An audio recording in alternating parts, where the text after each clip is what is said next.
Hello, everyone. Welcome to Anointed Lady TV, the home of news and politics.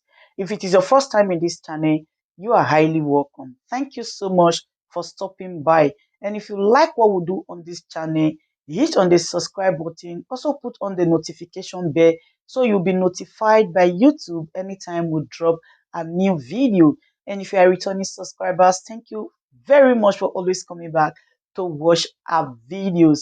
On this platform, we drop videos every day and we react to every video that come our way. And on this very video, I will be watching with you. And after watching, let's go to the comment section and drop our opinion constructively. Like our videos and also share our videos if possible. See you next time in my next video. It started off pretty routine. Everyone had been waiting for quite a long time. The hearing was supposed to start at 10, but because of a delay from prison with Beatrice Ekweremadu, it was significantly delayed, and it wasn't that long. Just a few instances in which both defendants stood up to identify themselves, give their date of birth, and confirm their living addresses here in the United Kingdom. The background of the case was once again re-established by the prosecution, and it was only at the very end that one of the defense lawyers stood up and revealed to the judge, with us sitting there, that the alleged victim in this case has admitted to being 21 years old. You'll remember that it was initially reported that the alleged victim in this case was a child, was a minor. But what we're hearing now is that that alleged victim has now changed their story and has admitted to being 21 years old. Because of that admission, he is now no longer bound by anonymity, and within the court proceedings, the alleged victim was referred to as David. No other names were given, but his first name, David, was used in the court. And since David has now admitted, according to these lawyers, that he is in fact 21 years old, he is no longer bound by anonymity and no longer given those protections as you would give to a minor. It's also worth noting that both Ekweremadu and Beatrice Ekweremadu were sent back to their respective prisons. The fact that the alleged victim in this case has admitted that he is 21 and not a minor hasn't changed the course of justice, the legality, the criminal issue on the table, which is why they've both been remanded into prison. We do know that the next appearance will be made on the 4th of August. The time that they can remain in custody, the CTL, has been shown to us as being the 18th of August, but we're expecting them to make an appearance on the 4th of August. We also should be expecting, according to one of the defense lawyers, that an application for bail will be made before the next hearing. Whether or not that will be successful, of course, we'd have to wait until that next hearing. But as I've said, it is the 4th of August, which will be the next time both of these defendants will appear. I do want to make it clear that we have had this update as it pertains to David's age. That hasn't obviously changed the legality of these charges against them. Just to reiterate those charges, against Beatrice Ekweremadu, the charge against her is of facilitating the travel of a person with the intent to exploit them, namely organ harvesting. And against the former Deputy Senate President, Ekweremadu, the charge against him is the conspiracy to facilitate the travel of another person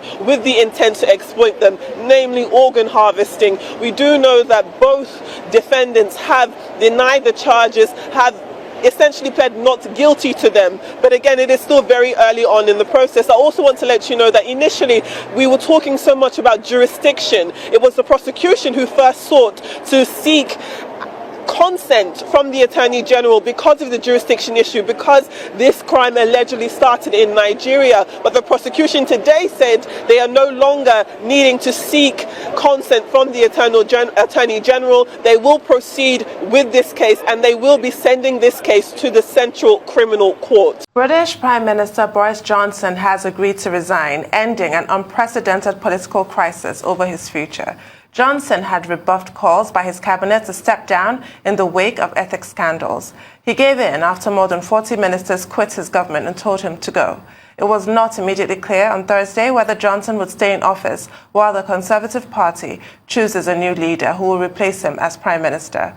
Arise senior correspondent joins us live from London for more on this. Good morning. Thank you for joining us. Do tell us what is happening in terms of updates on this Boris Johnson saga, the end of the saga, I should say. Yeah, good morning, guys. Well, the political earthquake about to rock the UK with Johnson's resignation imminent, could be in the next few minutes or in an hour or so.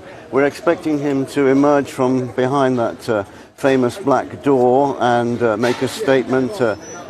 That's not imminent because there's no podium there for him to talk to from at the moment, but there may be that there'll be a paper statement first before Boris Johnson appears and says goodbye and the party's over. An incredible innings for Johnson. He swept the Tories to power with their biggest majority in 40 years back in 2019, giving them an 80-seat majority in the House of Commons. But the scandals just came thick and fast from last year, starting with Partygate and then all sorts of sexual shenanigans surrounding various individuals in the government. And really, it has been time now for him to go, especially after we're into the third day now of mass resignations by ministers in his government. The Department of Education, for example, can't function at all because all the ministers have quit. So, look, the government's in a state of paralysis at the moment. We understand that Boris Johnson will stay on, or he plans to stay on as Prime Minister until October.